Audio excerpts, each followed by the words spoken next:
মাঝে মাঝে দেখা যায় ট্যাক্স হয়েছে 30,000 টাকা, ঘুষ হয়েছে 50। ধরুন আমি ট্যাক্স 30,000টার মধ্যে সাইরে যাই, 50 তো বেশি।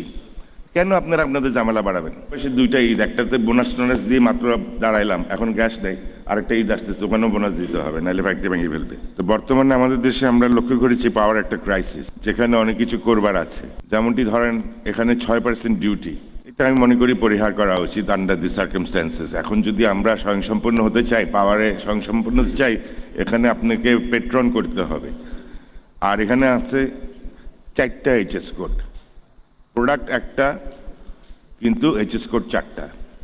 এটা আমি স্যার এনবিআর স্যার চেয়ারম্যান স্যারকে দৃষ্টি আকর্ষণ করছি, এটা আপনারা একটু সরল করে নিয়ে আসেন আমাদের জন্য। কারণ it is a combination of frame, battery, অনেক কিছু। তো এটা একটা এইচএস কোডে নিয়ে আসলে, যে প্রজেক্ট আসলে একটা এইচএস কোডে নিয়ে আসা হোক। আর আমরা যখন বিটিএমএস যন্ত্রাংশ ইম্পোর্ট করতাম বা স্পেয়ার পার্টস ইম্পোর্ট করতাম, এটা ডিউটি 1%, আর মেশিনারিতে বোধহয় নাই। তো এই ছাড়পত্রটা আমরা বিটিএমএর থেকেই দিতাম।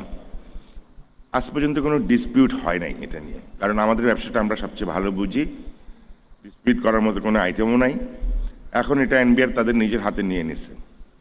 ফলশ্রুতিতে কি হয়েছে, প্রতিটা মিল ইন্ডিভিজুয়ালি আপনার ছাড়পত্রের জন্য অ্যাপ্লিকেশন করতে হয়।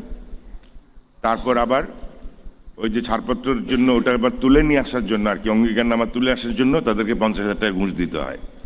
তো মাঝে মাঝে দেখা যায় ট্যাক্স হয়েছে 30,000 টাকা, ঘুষ হয়েছে 50। ধরুন আমি ট্যাক্স 30,000টার মধ্যে সাইরে যাই, 50 তো বেশি। কেন আপনারা আপনাদের ঝামেলা বাড়াবেন? আপনারা শান্তিতে থাকেন। এটা আমরা করতাম, কোনো ডিসপিউট নেই, আমাদের কাছে ফিরিয়ে দেন। আপনারা আরও গঠনমূলক কাজ করেন, আপনাদের সময়টা এক্সস্ট করেন, আরও ভালো রিসোর্সটা আরও ভালো কাজে লাগান। তারপরে আরেকটা ভয়াবহ জিনিস দেখতে পাচ্ছি, আমাদের দেশে শু ফ্যাক্টরি হতে যাচ্ছে অনেকগুলো, খুব ভালো কথা। একটা শু ফ্যাক্টরি বন্ডটা কখন হয়? মেশিন আসবে, ইন্সপেকশন হবে, আপনার ক্যাপাসিটি ক্যালকুলেশন হবে, তখন বন্ড হবে।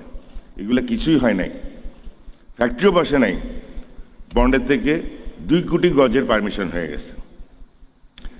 এখন এই 2 কোটি গজ কত কোটি জুতা হবে, এটার কোনো পলিসি নাই। আমি মনে করি যা গার্মেন্টসে ইউডি যেরকম ইস্যু হয়, আপনারা তড়িৎ গতিতে শু অ্যাসোসিয়েশনকে বলেন, তোমরা তোমাদের যে প্রোডাকশন ক্যাপাসিটি, তোমাদের মেম্বার মিলটা ক্যালকুলেট করে প্রতিটা ইম্পোর্টে যাতে ইউডিটের সার্টিফিকেটটা নিয়ে যায়, ইউটিলাইজেশন, এটা কি বলে জানি, হ্যাঁ আপনি বুঝছেন। তো এটা করলে কিছুটা হলে চেক অ্যান্ড ব্যালেন্স হবে। এখন কিন্তু ঢালাওভাবে চাইনিজরা বাংলাদেশে কাপড় নিয়ে আসতেছে এবং খোলা বাজারে ছেড়ে দিচ্ছে। ওরা আমাদের থেকেও বেশি বাঙালি, আমাদের থেকে বেশি এক্সপার্ট, এবং আমরা ওদেরকে কিন্তু সহযোগিতা করি, কারণ আমাদেরও ওরা পকেট ভারী করে। আর আপনার ট্যাক্স, এখন তো আমরা বাঁচি মরি কি জানি না, এক বেলা খাবো না 2 বেলা খাবো, তার মধ্যে আপনাদের আমাদের ট্যাক্স একটা বার্ডেন, কর্পোরেট ট্যাক্স। আমি মনে করি গার্মেন্টসে যেটা আছে আমাদেরকে সেটাই করে দেন। ওদেরকে যতটুকু সময় দিয়েছেন 2028 পর্যন্ত, আমাদেরকেও 2028 পর্যন্ত দেন। ওদের বোধ হয় 12%, আমাদেরকে 12 করে দেন। তো আমাদেরটা জুলাই মাসে এক্সপায়ার করছে। এটা খুব একটা টাকার বিষয় না, লাভ করলে না ট্যাক্স দেবেন, কর্পোরেট ট্যাক্সের কথা বলছি স্যার। তো ওদেরটা 12% আছে, আমাদেরটাও 12 করে দেন, আমরা দুজনেই তো একে অপরের পরিপূরক। তো এটা আমি মনে করি অন্যায় আবদারের কিছু নাই। আর লাভ হইলে না ট্যাক্স দেবো, লাভ তো হইতেছে না, এখন তো গ্যাসই নেই, ফ্যাক্টরি তো বন্ধ।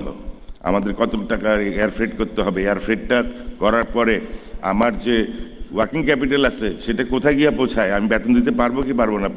পাশাপাশি 2টা ঈদ, একটাতে বোনাস টোনাস দিয়ে মাত্র দাঁড়াইলাম, এখন গ্যাস নেই, আরেকটা ঈদ আসতেছে, ওখানেও বোনাস দিতে হবে, নাহলে ফ্যাক্টরি ভেঙে ফেলবে। আরও কিছু বিষয় আছে, আমি আপনাদেরকে লিপিবদ্ধভাবে পাঠিয়েছি, ওটা আপনারা একটু দেখবেন। আমি এককভাবে আপনাদের সাথে আবার মিটিং করে আসবো। আজকে আর বেশি বাড়তি কথা বললাম না, ধন্যবাদ, সালাম আলাইকুম।